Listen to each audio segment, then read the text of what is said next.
Hi everyone, welcome to School of English. In this lesson, we're going to study the formation of present continuous tense. Let's dive into it. Okay, now we'll start with the helping verbs.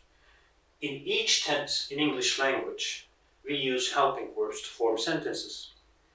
In present continuous tense, the helping verb actually is be for all continuous tenses. It's be. But it takes the shape of the time zone it belongs. So here we use am, is, are as the helping verbs. Do not forget that helping verbs don't have a meaning by themselves. They just help us form sentences. Now, how do we form affirmative sentences, positive sentences in present continuous tense? Here is the formula. Subject, emissar, verb ing. I'm writing a letter. She is sleeping. John is sleeping. The children are watching TV. They are watching TV. Here are the examples. Got it? Okay. Now, how do we form the negative sentences in present continuous tense?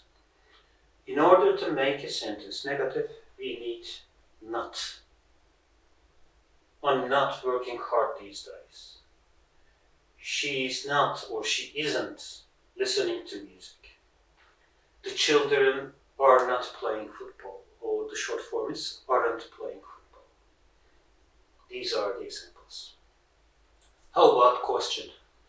How do we form a question in present continuous tense? We use helping verb as the first word of the sentence. Am I interrupting? Is she having lunch? Are they making too much noise? Okay? This is how we form the questions. How about short answers?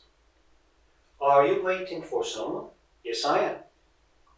Or, no, I'm not. See? Is she cleaning the house? Yes, she is. Or, no, she isn't, if the answer is negative. Okay, and the last point here is time expressions. What time expressions do we use in present continuous sentences? Now, right now, just now, indicating the moment of speaking. At the moment, at present, currently. Currently means at present. Nowadays is similar to these days. Still, for the time being, and tonight. We often use these in present continuous sentences. That's it for the formation of present continuous. Thanks for watching.